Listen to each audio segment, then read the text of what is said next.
Vencendo a ansiedade com... É porque eu acho que vencer sozinho, eu mesmo acho muito difícil vencer sozinho, não é? Aí o versículo 4 diz assim, ó: e quando apareceu o sumo pastor, que quer dizer pastor dos pastores, alcançareis a incorruptível coroa de glória.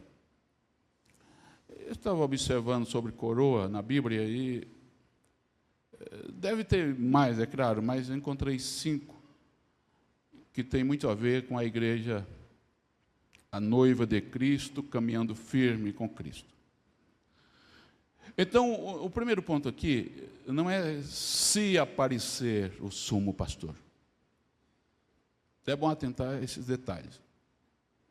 Porque se aparecer, pode não aparecer. Mas quando está escrito quando aparecer, está determinado. Vai acontecer. Vai aparecer. Jesus vem. Bem, não tem como não vir. Porque não foi nenhum homem natural que prometeu. Foi ele que prometeu e Pedro fala a respeito. Então, quando fala que ele vai aparecer, me faz lembrar de Lucas capítulo 12, versículo 43. O servo trabalhando. Pode ler, irmão Miro. Bem-aventurado aquele servo a quem o Senhor, quando vier, achar fazendo assim. É isso mesmo.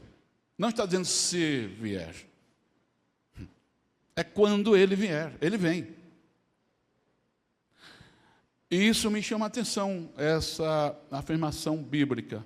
São essas, né? São tantas. E aqui está falando da recompensa.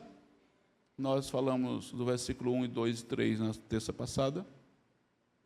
A ansiedade ministerial. Quem lembra desses pontos? Falamos disso. Era uma perseguição, já comentamos dentro do assunto.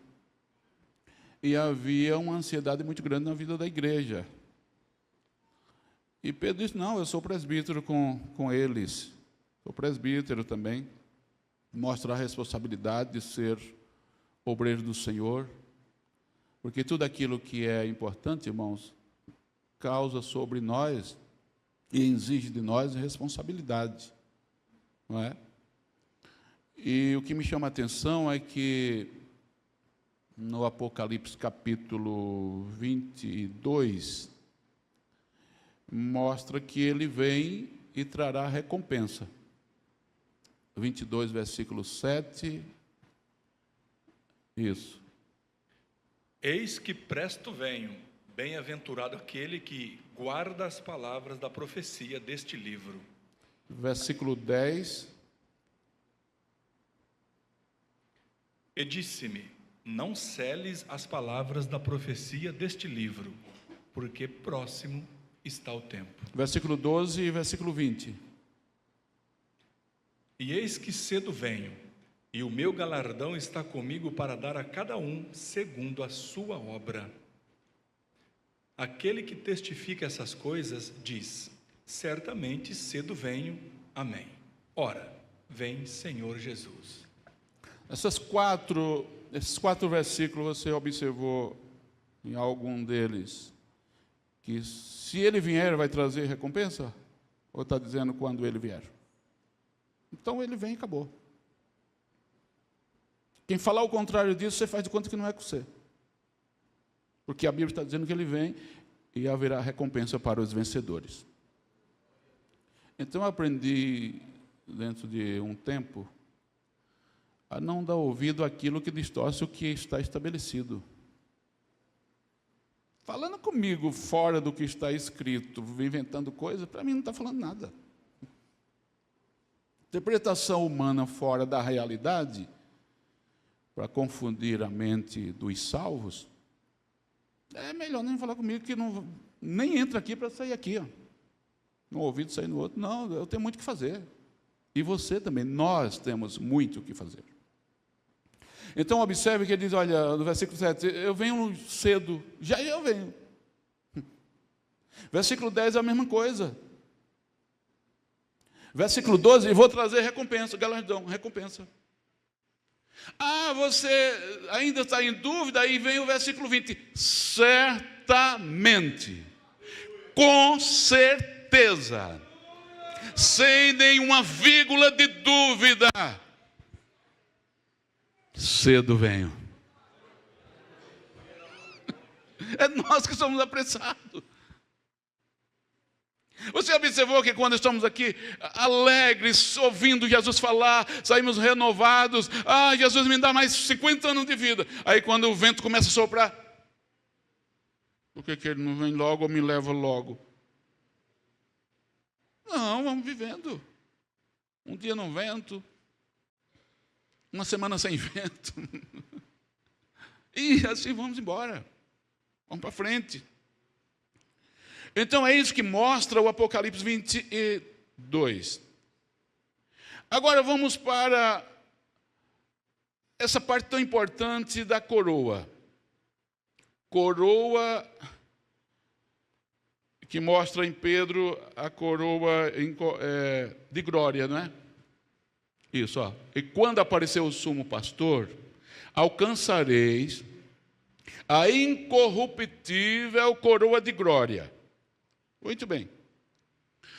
E me chama bastante a atenção porque vai falar da coroa de glória, que é essa aqui, coroa da vida, coroa de alegria, coroa da justiça, e cada um tem um significado muito importante na vida da igreja do Senhor. Vamos primeiro falar da coroa incorruptível, então, em 1 Carta aos Coríntios 9, 25. Capítulo 9, versículo 25.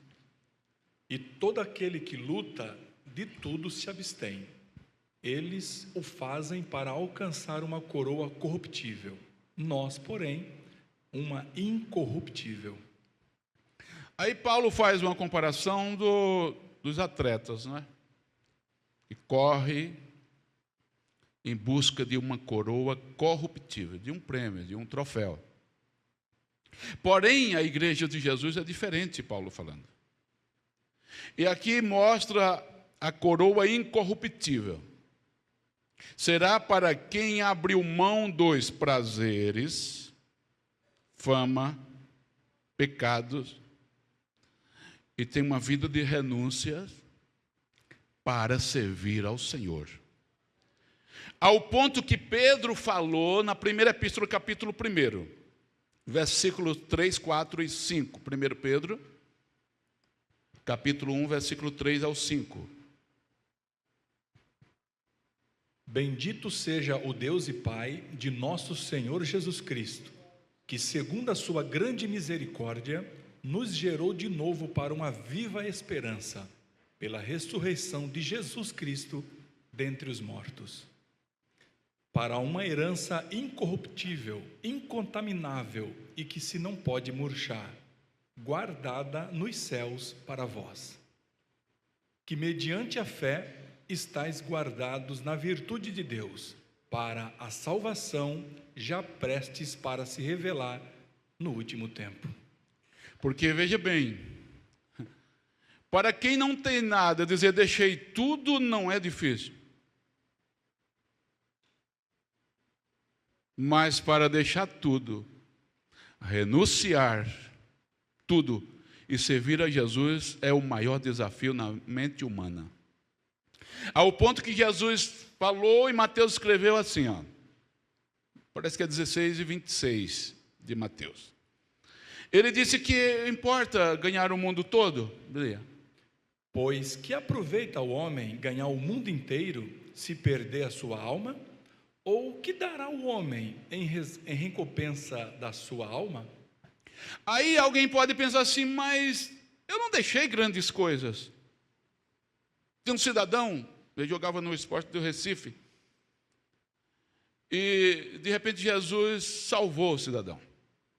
Ele é pastor do Ministério do Belém, já há muito tempo. E um dia, na sua juventude, estava chovendo, ele estava debaixo de uma cobertura, e os seus amigos passavam diante dele, tiravam barato, e diziam: você vai morrer de fome. E ele disse: não vou não, porque quem me chamou garante por que me chamou. Hoje, desde aquele tempo, o Senhor foi usando, abençoando. É tremendo o testemunho do pastor, acho que é o pastor Gilvan Rodrigues. É tremendo o testemunho dele quando ele fala desses pontos importantes. E quantas pessoas, irmãos, foram chamados, entenderam os chamados. E o melhor, que você e eu, independente se tinha muitas coisas ou não, a maioria de nós não tínhamos muitas coisas, ao ponto que Pedro disse: mas nós deixamos tudo. O que Pedro tinha para te servir? O que ganhamos com isso? O que? Deixou o barco? Deixou a rede? Ou as redes?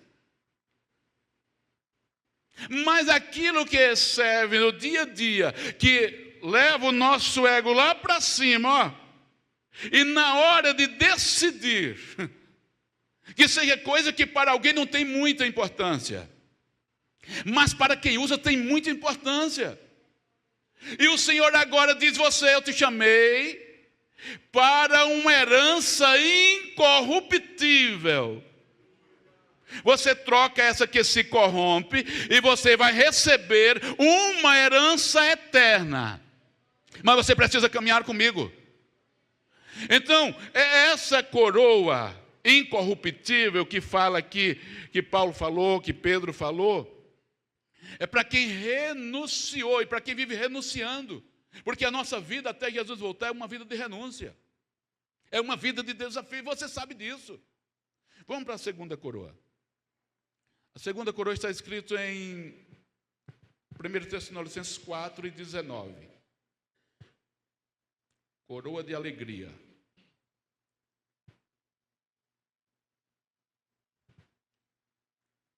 Primeiro aos Tessalonicenses 2:19. Porque qual é a nossa esperança, ou gozo, ou coroa de glória? Porventura, não sois vós também diante de nosso Senhor Jesus Cristo em sua vinda? Essa coroa de gozo e de alegria, quem que vai receber essa coroa?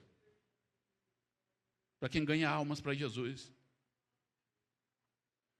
Ao ponto que Salomão escreveu em Provérbios 11, versículo 30, assim, ó: quem ganha alma, sábio é. Porque é a única atitude de uma pessoa na terra que produz festa no céu, ao ponto de, diante dos anjos, que está o nosso Deus, o Criador de todas as coisas, dizer: a alegria diante dos anjos por um pecador que se arrepende. Onde está escrito isso? Lucas 15:10 está escrito assim.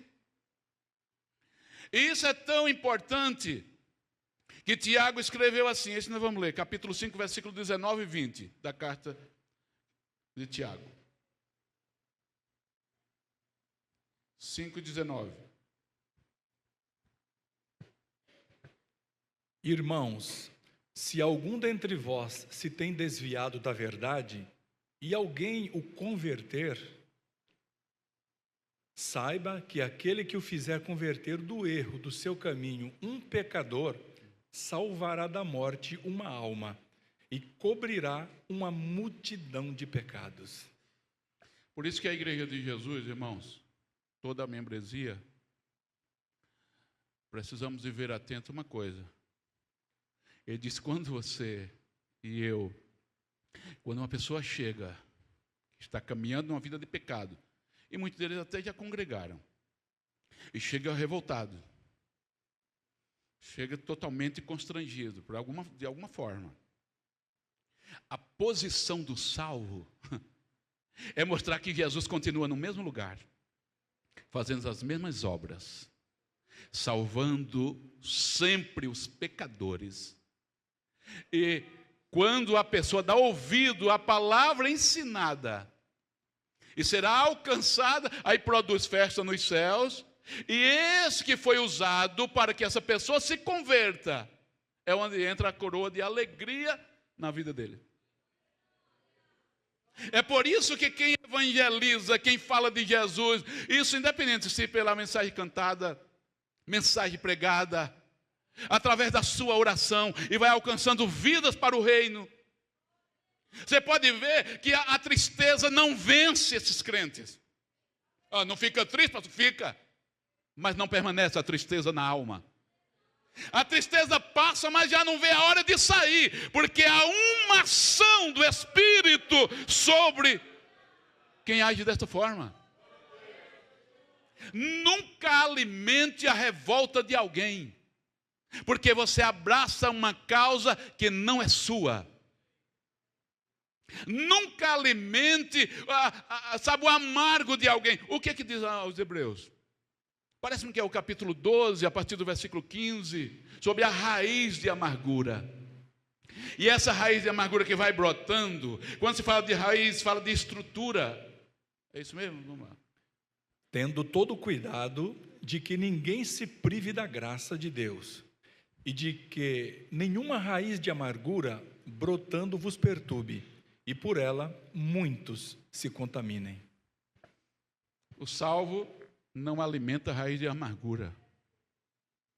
O salvo em Cristo tem uma machadinha bem afiada, ao ponto que Salomão escreveu no Eclesiastes capítulo 10, se o ferro ou machado estiver sem corte, na minha linguagem fala, se estiver cego, grosso, sem passar o esmeril, sem passar na pedra, você vai ter mais forças para usar essa ferramenta.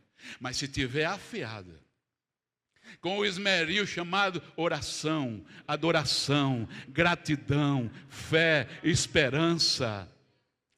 Irmão, quando chega a raiz de amargura, você não vai retrucar, não vai brigar, não vai fazer nada além disso, a dizer, olha, Jesus ainda resolve. Aí dá a palavra, manifesta a palavra, porque inclusive Jesus não mandou crente nenhum salvar outro crente. Jesus mandou falar dele para que ele se manifeste como Salvador, porque o Salvador é ele, e ele tem prazer de usar a cada um de nós. Raiz de amargura se corta, com a machadinha afiada.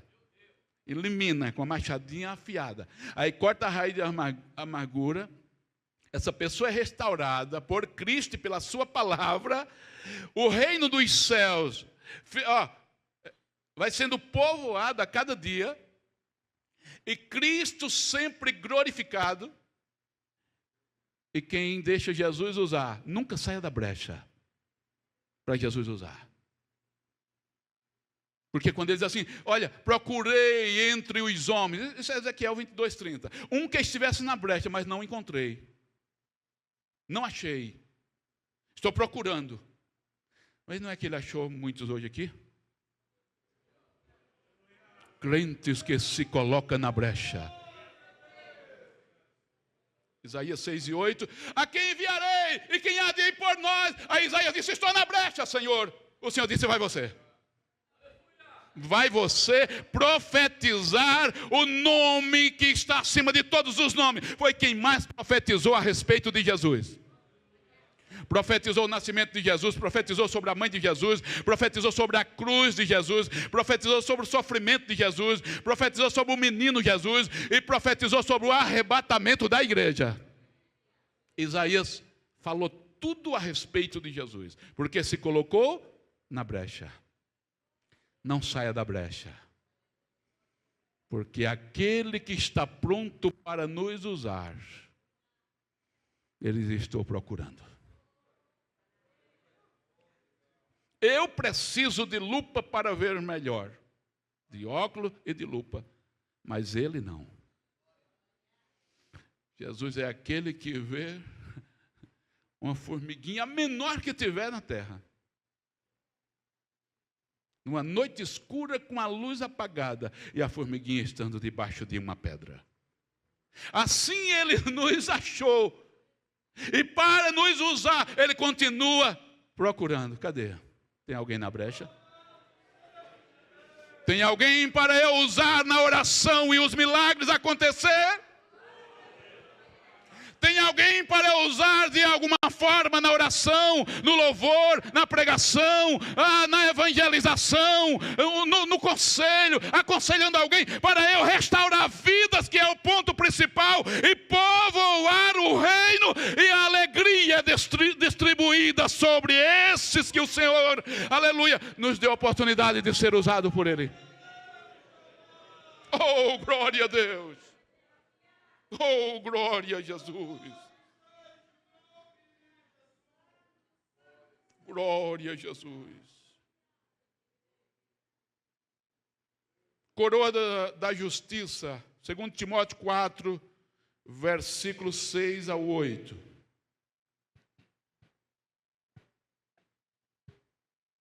Porque eu já estou sendo oferecido por aspersão de sacrifício, e o tempo da minha partida está próximo. Combati o bom combate, acabei a carreira, guardei a fé. Desde agora, a coroa da justiça me está guardada, a qual o Senhor, justo juiz, me dará naquele dia. E não somente a mim, mas também a todos os que amarem a sua vinda. Não somente a mim, disse Paulo, mas a todos. Oh, glória a Deus! Mas a todos os que amarem a sua vinda. Glória a Deus! Quem que vai receber a coroa da justiça? Vou falar para você agora dentro da Bíblia.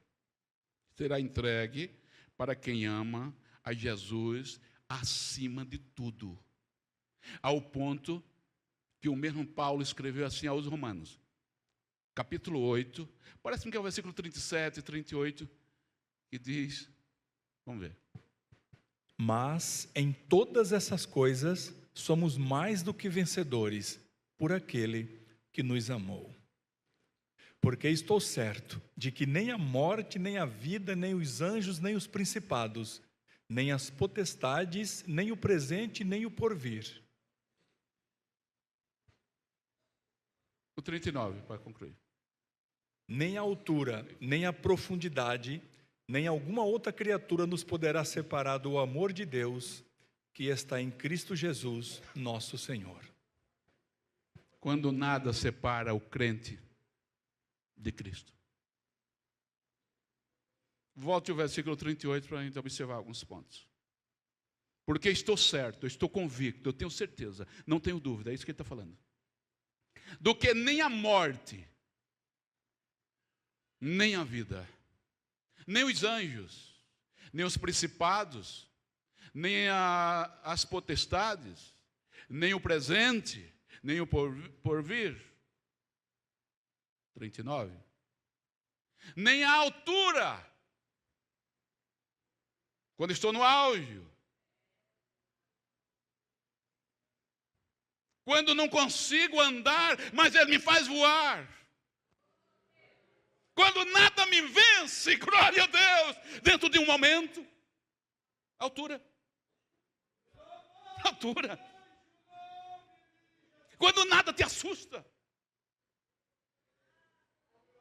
Quando o leão vem rugindo e você não treme, porque você está, o nível espiritual elevado.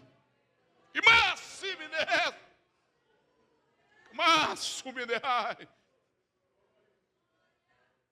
mas também nem a profundidade. Quando o vale me faz desaparecer.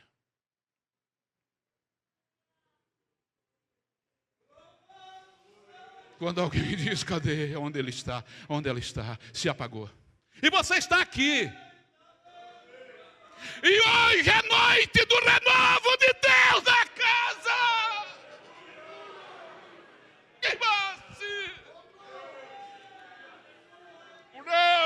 Me derraste. Você aguenta sim. Coluna aguenta a pancada, sim. Coluna tem ferro, e ferro aguenta a pancada. Que aguenta. Até o vento das asas de um pardal hoje te assusta. Quando os vales. Volta o versículo, por favor. Tem mais uns pontos. Leia, irmão Miro. Nem a altura, nem a profundidade, nem alguma outra criatura nos poderá separar do amor de Deus que está em Cristo Jesus, nosso Senhor. Nada separa. Nada, nenhuma outra criatura. Ameaças, crises, imoralidade na terra. Está dizendo nada.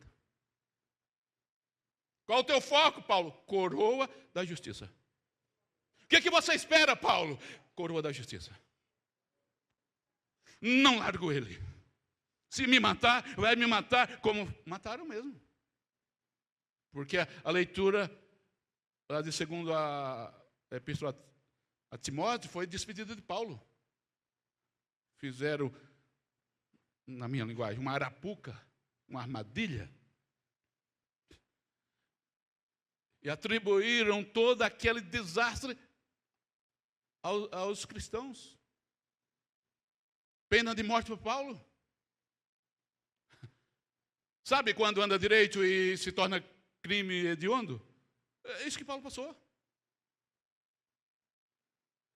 Aí o criminoso sai dando risada. Se assuste não com o que acontece no mundo, no Brasil e no mundo. Se assuste não.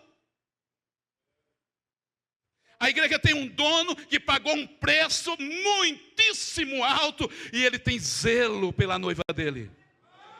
Irmão, ser crente em Jesus é muito honroso. Ser crente em Jesus é glorioso por ter um Jesus desse liderando você, liderando as nossas vidas, liderando a sua noiva e dizendo: eu estou contigo, eu te comprei, você é minha. Ei, o preço foi muito alto. Não dá para trocar por coisas. Quer ver mais uma parte que Paulo escreveu de uma forma... Quando eu me deparei, tem hora que a gente só chora na hora do estudo, irmãos. Esse tema me durou 4 dias para concluir.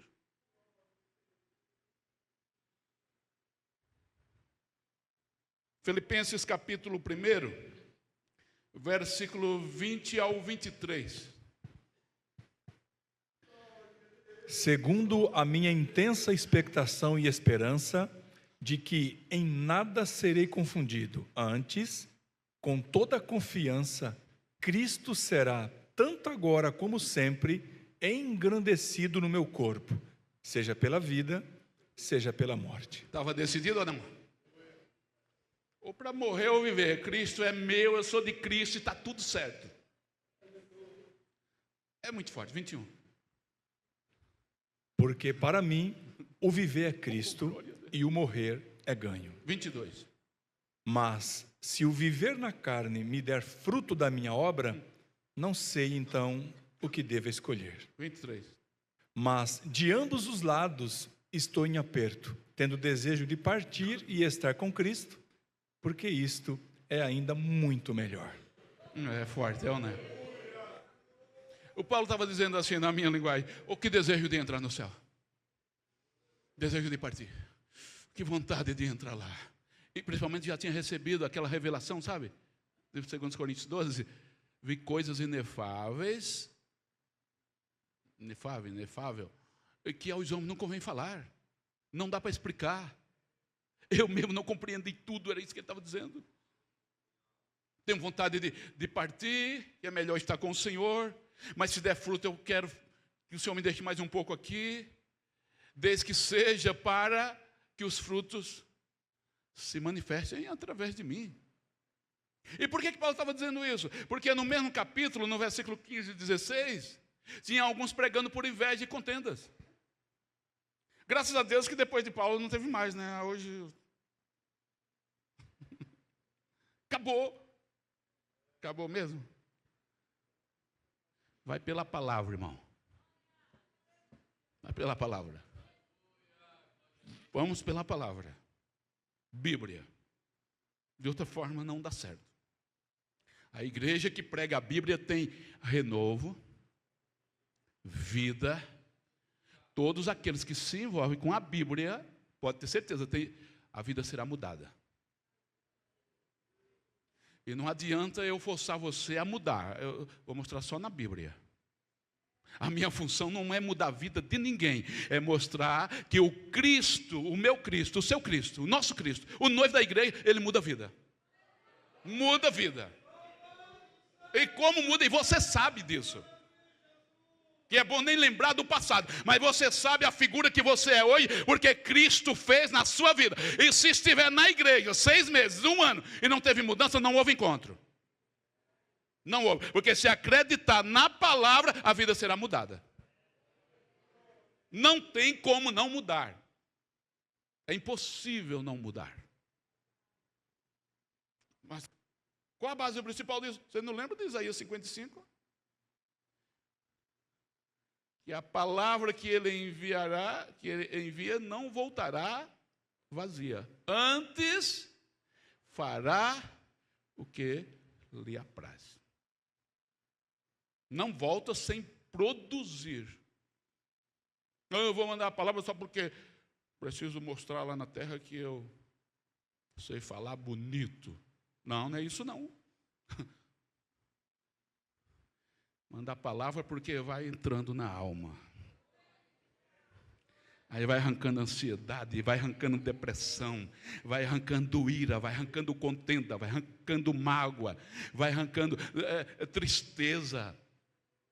A falta de esperança desaparece, a esperança vem, o renovo, a graça dele manifesta. Agora, quem não ouvir a palavra, não vai acontecer nada. Não vai acontecer nada, porque o poder de Deus está manifesto muitas formas. Por isso que Pedro fala da multiforme graça de Deus. Quer dizer, muitas formas. Não é simplesmente na minha forma, no meu estilo, mas de muitas formas. Quando você acha que ele vem de uma forma, ele vem de outra, mas está manifesto o poder na palavra dele. Mais uma coroa, vamos ver. Coroa da vida. Apocalipse 2 e versículo 10. Nada temas das coisas que hás de padecer. Eis que o diabo lançará alguns de vós na prisão, para que sejais tentados. E tereis uma tribulação de 10 dias. Sê fiel até a morte, e dar-te-ei a coroa da vida. Tiago capítulo 1 e versículo 12.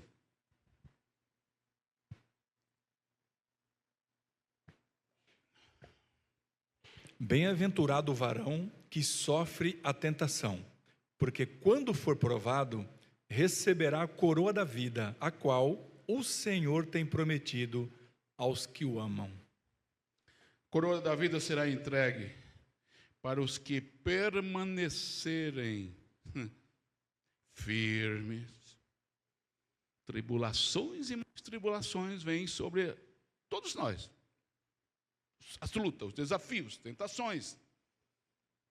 Mas os que permanecerem firmes, ali mostrou uma tentação, uma luta de 10 dias. Aí alguém olha e diz, é pouco, 10 dias. Não deu nem 2 semanas. Não sei se já explicaram para todos, mas 10 dias naquela prisão, se saíssem vivos, sabe o que acontecia? Não durava muito tempo não para morrer. Era uma prisão mesmo que entrava para morrer. Mas o Senhor disse, olha, ser fiel. Tereis uma tribulação aí de 10 dias, mas ser fiel até a morte. Dá-te-ei a coroa da vida. Ele não estava dizendo, eu vou terceirizar a coroa da vida para você. Eu vou te dar. Quem prometeu é fiel. Aí sabe o que é que Pedro disse? E às vezes a gente, quando estamos passando, a maioria de nós, a gente só reclama. Primeira Epístola de Pedro, capítulo 4, versículo 12 ao 19. Vamos ler. Amados, não estranheis a ardente prova que vem sobre vós, para vos tentar, como se coisa estranha vos acontecesse. Mas alegrai-vos no fato de serdes participante das aflições de Cristo, para que também, na revelação da sua glória, vos regozijeis e alegreis. Se pelo nome de Cristo sois vituperados, bem-aventurados sois, porque sobre vós repousa o Espírito da glória de Deus. Que nenhum de vós padeça como homicida, ou ladrão, ou malfeitor, ou como que se entremete em negócios alheios. Mas, se padece como cristão, não se envergonhe. Antes, glorifique a Deus nessa parte, porque já é tempo que comece o julgamento pela casa de Deus. E se primeiro começa por nós, qual será o fim daqueles que são desobedientes ao Evangelho de Deus? E se o justo apenas se salva, onde aparecerá o ímpio e o pecador? Portanto, também os que padecem segundo a vontade de Deus, encomendem-lhe a sua alma, como ao fiel Criador, fazendo o bem. Não precisa nem explicar o texto. Já pensou, Pedro diz assim, olha, não estranhei a ardente prova, no versículo 12. O que é ardente prova? Prova de fogo. O que é prova de fogo? É aquela prova que não te deixa em paz, dia e noite. Pedro disse, não acho isso estranho, não. Sabe por quê? Ele passava sempre por isso. Não acho não isso estranho. Olha, eu vivo aqui, era isso que ele estava dizendo. Quantas provas de fogo passei? Se sou perseguido, tentado, desafiado, porque você ama Cristo, você está achando ruim? Pedro disse, não pode acontecer isso, você cometendo crimes, como criminoso, como ladrão, como malfeitor, como pessoa que entra nos assuntos dos outros, porque está comprando, está abraçando encrenca para si, sabe? Mas você ser perseguido porque anda direito? Porque tem comunhão com os céus? Porque tem vida, caráter moral admirável? Tem vida com Deus? Tem comunhão com a igreja? Porque exerce a cidadania, mesmo na contramão que alguém tenta destruir de qualquer forma, mas você continua direito, andando firme, cumprindo seus deveres. Pedro disse, dá glória a Deus, crente. Ele disse lá, glorifica a Deus por isso. Por quê, Pedro? Porque sobre vós repousa o Espírito da graça, o Espírito da glória, o Espírito poderoso, o Espírito que renova, o Espírito que manifesta vida sobre vós. Pastor, não consigo nem dormir. Por quê, meu irmão? Porque montaram uma narrativa contra mim, disso e daquilo. Irmão, não existe narrativa que possa permanecer de pé quando você não tem culpa. Pode se levantar na altura de um prédio de 20 andares. Pode se levantar, 50 metros de altura. Levantando, daqui a pouco vai derretendo. Fica em paz, durmam em paz. Devemos andar direito, com temor na palavra, andando de acordo com a palavra e viver em paz. É o que a Bíblia diz. Ele diz, glorifica a Deus por isso. Não poderia dar glória se alguém, olha, você é um criminoso. É verdade, eu cometi um crime, algum tipo de crime e tal. Aí Pedro disse, não, aí não, né? E cadê Cristo? Não, desse jeito não. Mas ser perseguido porque tem comunhão com os céus? Isso é glorioso, irmãos. As mesmas atitudes sua e minha, que vai alegrar 60%, 70% nas atitudes, no seu louvor, na sua administração. Sabe? lá na empresa onde você trabalha e lidera. Mas eu não liderar ainda, vai liderar. É questão de tempo. Vai produzir coisas estranhas em uma meia dúzia lá.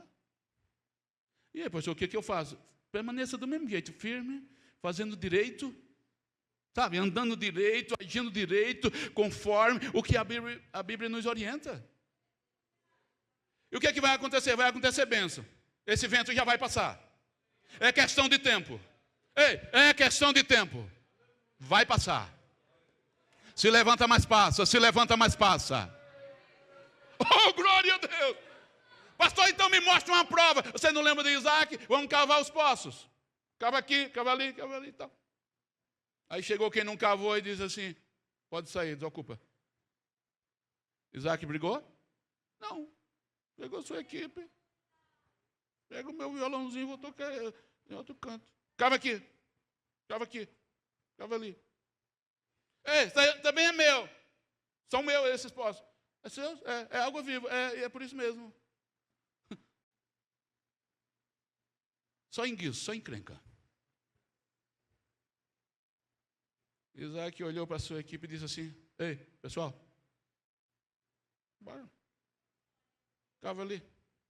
Aí eu lhe pergunto, na terceira ação de Isaac com a sua equipe, eles foram? Foram nada. É só 2 ataques. No terceiro você vai desfrutar. Pastor, não entendi isso, não estou entendendo isso. Que seja na sua vida espiritual, ministerial, na sua família. Oh, glória a Deus. Na sua profissão, nos estudos, em todas as áreas. O Senhor vai até permitir para te fazer mais firme, mais forte, com mais estrutura. E você vai ver o quanto trará frutos após vencer o segundo ataque. Me mostra mais outra prova. Abraão observou, fez o sacrifício, Gênesis capítulo 15. Aí esperava o Senhor responder, o Senhor não respondeu. Ele estava com uma noite, tinha passado a noite de sono. E a segunda noite se aproximava. E agora, morrendo de sono da primeira noite. Um calor tremendo durante o dia. E ele não poderia deixar as aves de rapina tocar no sacrifício, senão o Senhor não tinha como receber o sacrifício de Abraão. Mas aconteceu algo tremendo. Antes da segunda noite. Parece-me que é Gênesis 15, a partir do versículo 15, 16, 17. Ele viu uma tocha, uma luz. E quando ele viu a luz, era a manifestação da resposta do Senhor. Veja se é isso mesmo, irmão. E sucedeu que, posto o sol, houve escuridão, e eis um forno de fumaça e uma tocha de fogo que passou por aquelas metades. 18. Naquele mesmo dia, fez o Senhor um concerto com Abrão, dizendo: a tua semente tenho dado esta terra, desde o rio do Egito até ao grande rio Eufrates. Abraão não aguentava mais uma noite. E o Senhor chegou no final da tarde e lhe respondeu. Tem uma meia dúzia aqui entre nós que já está no limite. Mas ainda hoje, antes da segunda noite escura, ei, lá vem ele. E entre vós também há pessoas dessa forma. Mas antes, pastor Bernardino, da segunda noite, que não dá mais para romper a segunda noite, lá vem ele. Cantares 2:8, a noiva falou assim: esta é a voz do meu amado, e ele vem de cima, olha ele vindo no monte. Ouço a voz do meu amado. Em outra tradução, esta é a voz do meu amado, não tenho dúvida, é ele. É ele. Porque é ele, sulamita, é porque ele vem de cima, olha nos montes. Aleluia. É ele. Marta e Maria não aguentavam mais a segunda noite. Aí João 11:28. Marta olhou para Maria e disse: o mestre está cá. Em outra tradução, aqui. E não quer falar com você, é isso? E chama-te. Leia. E dito isto, partiu e chamou em segredo a Maria, sua irmã, dizendo: o mestre está aqui e chama-te. Mas era Maria, passou logo Maria, sim, aquela que sempre estava aos pés de Jesus, sim, aquela que sempre adorava, sim, aquela que levou o perfume mais caro para Jesus, conforme as suas condições, sim. E passou por isso, sim. Quem morreu? O amigo de Jesus, a quem Jesus amava. Não é porque Jesus ama que a gente não passa. Não confunda isso. Eu estou passando uma prova tão grande, oh meu Deus do céu, misericórdia, misericórdia, misericórdia, misericórdia. E começa a falar isso. Será que Jesus não me ama? Não, é porque Ele te ama. Aquele que tu amas está enfermo, viu, Jesus? Sabe, lá em Betânia, aquele rapaz lá. Eu sei, eu sempre passo lá. Sim, está enfermo. O caso dele é grave. Na minha linguagem, sabe? Eu saí de lá e vi que ele... Está feia a situação. Na minha tradução, está bravo o negócio lá. Mas já lhe avisei, viu, Jesus? Tá bom? Tá bom. Aí Marta passa esse momento de luto. Maria também passa a mesma coisa. A vizinhança passa. Ei, lá vem ele. Lá vem ele. Ele vai agir de uma forma que você não vai entender. Se vai trazer com anzol, eu não sei. Se vai derrubar a barreira com a máquina de esteira, eu não sei. São linguagens figuradas que você possa entender. Se vai usar mãos humanas com a picareta cavando a barreira, eu não sei. Mas lá vem ele.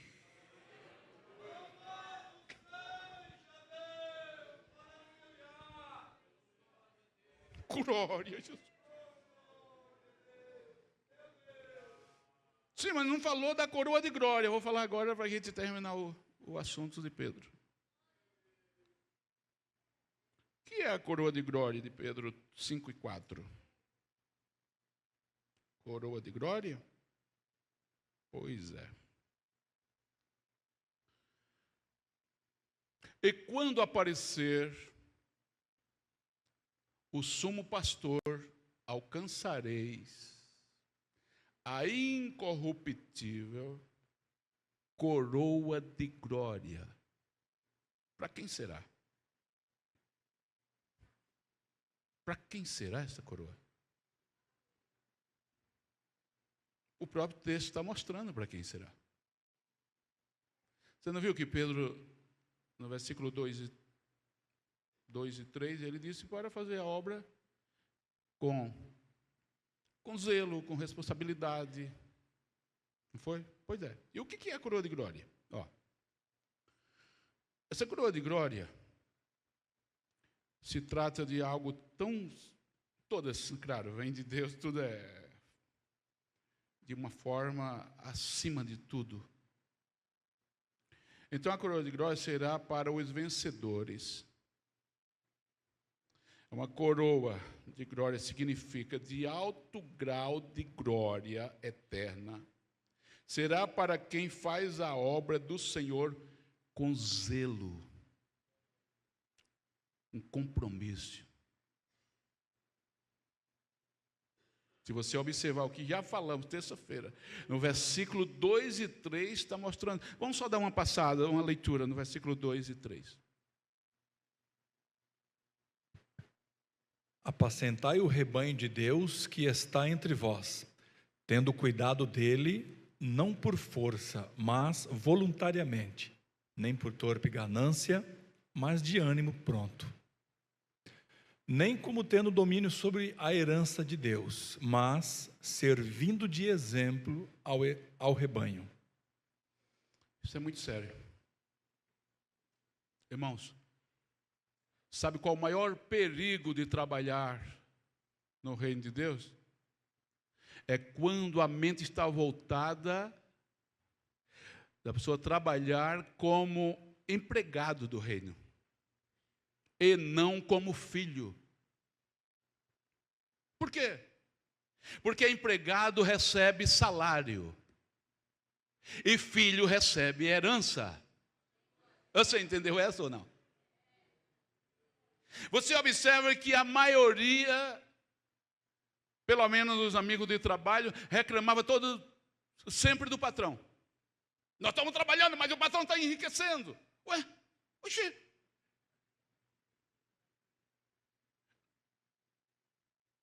Por quê? Porque o empregado tem um compromisso só naquele horário que ele vendeu para a empresa. Filho não, filho é filho eternamente. Empregado não tem herança na empresa, mas o filho tem.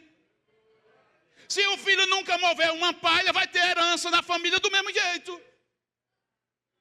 Mas tem que se manter como filho.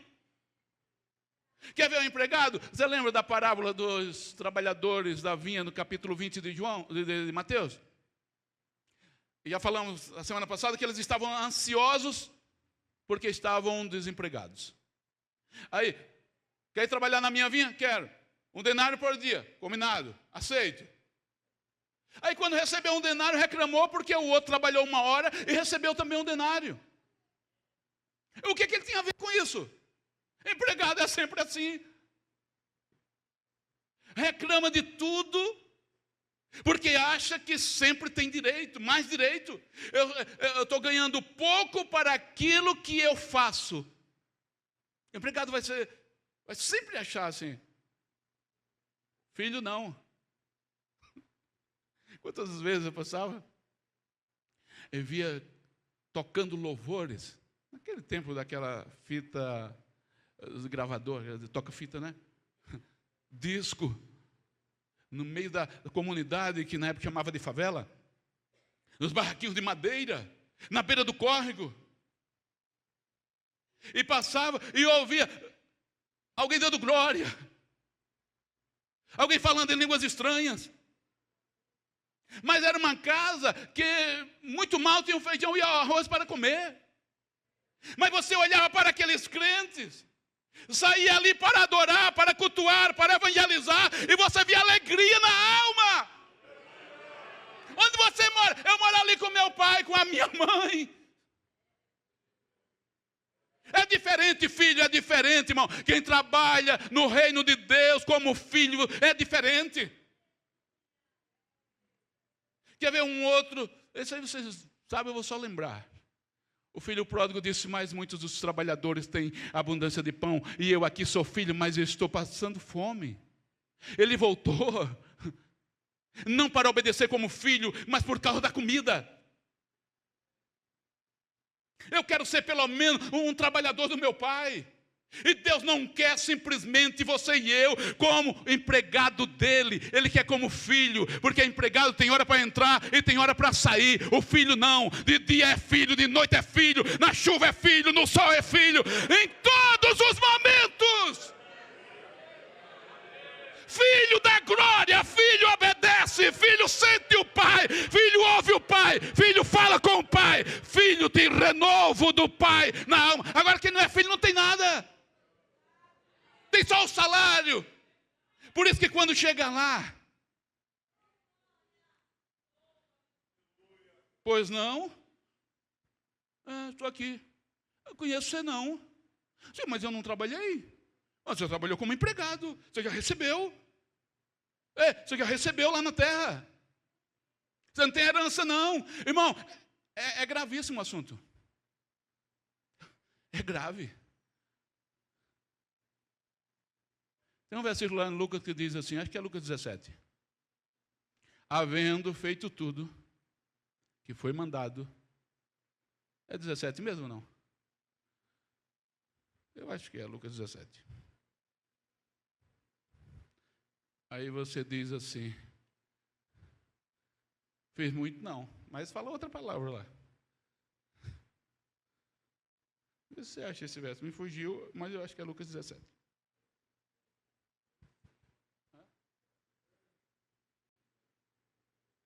Não, é assim, ó. Havendo feito tudo que foi mandado, ainda direi, sou um servo inútil, porque só fez o que mandou.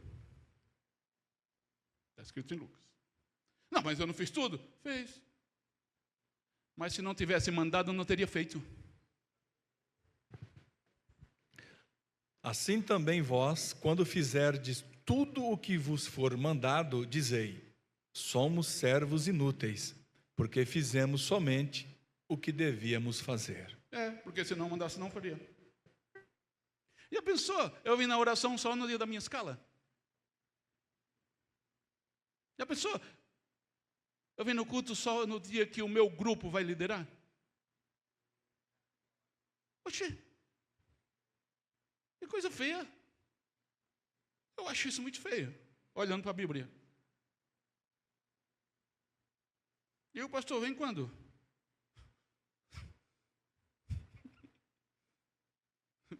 Me fala, dentro da Bíblia. Entendeu que o assunto é grave, não? Então o cidadão voltou para a casa do pai para ser empregado. Queria ser empregado. O pai disse, não. Vai aceitar as regras, não vai? Porque a gente aceita a regra na empresa, no trânsito, se não aceitar, toma multa. Lá em São Paulo, quantas vezes ia passando, mesmo as autoridades me vendo de terno e gravata, mandavam eu parar o carro e depois dizia, olha, é o nosso serviço.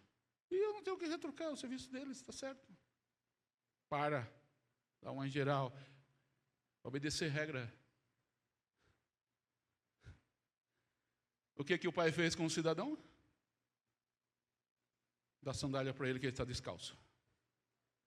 Porque quem não é filho, que era escravos, não tinha direito a chinelos, a sandália. Só filho. No caso do filho pródigo. Da roupa. Na roupa tinha o brasão da família. Dá o anel de volta, porque já tinha se desfeito da herança, não tinha direito mais outra parte da herança. Então, era paga a herança, o cidadão deixava o anel. Porque o escravo não tinha anel. Era só filho, só quem tem herança. Roupa, anel, sandálias. Porque ele voltou ao normal agora na vida familiar. Irmãos, Deus olha para nós e diz assim, ó, dentro da palavra, não seja um empregado do reino, seja um filho, porque o filho tem direito à herança. Porque viver sem herança não dá. Não dá. E é isso que o Senhor espera. Eu vou parar por aqui. Tem os pontos do versículo 5, os jovens obedeceram aos anciãos, eram os obreiros jovens. Obedecer o ensinamento dos experientes que Pedro estava falando. E me chamou a atenção porque no Êxodo capítulo 3, parece-me que o versículo 6, versículo 15 e versículo 16 está escrito as mesmas coisas. Quais? Moisés, sim, Senhor, eu sou o Deus de Abraão, de Isaac e de Jacó. Sim, Senhor, sim. Sim, eu sei. Versículo 6. Aí versículo 15, Moisés, sim, Senhor, eu sou o Deus de Abraão, de Isaac e Jacó. Sim, Senhor. Versículo 16, a mesma coisa. Por quê? No mesmo capítulo, Deus precisou falar com Moisés 3 vezes a mesma coisa. Ó, Abraão veio primeiro que você. Isaac e Jacó. O Abraão é aquele obreiro cheio de fé. Ele vem lá de longe, ó. O Isaac é aquele obreiro que tem promessa e se manteve. E o Jacó é aquele obreiro que foi transformado. Olha a história dele. Aprenda com ele, Moisés. Respeite eles, porque eles vieram primeiro que você. Irmãos, desde o meu tempo de jovem, ainda me lembro, hein? Sempre fiquei próximo dos obreiros experientes. Não aprendi mais por falta de capacidade minha, por falta de buscar mais, falta de ensinamento e de vida espiritual, e de tudo de bom, não faltou. Não aprendi mais por falta de espaço em mim. Mas que esses homens mais experientes me ensinaram, e me ensinaram muito bem, e eu louvo a Deus. E se Jesus não voltar até me levar para a sepultura, isso é gratidão na minha alma por esses homens que me ensinaram. E era isso que Deus estava falando para Moisés, e hoje ele fala para Jaú. Vós, jovens, no versículo 5, obedecei os vossos anciãos. Deus abençoe.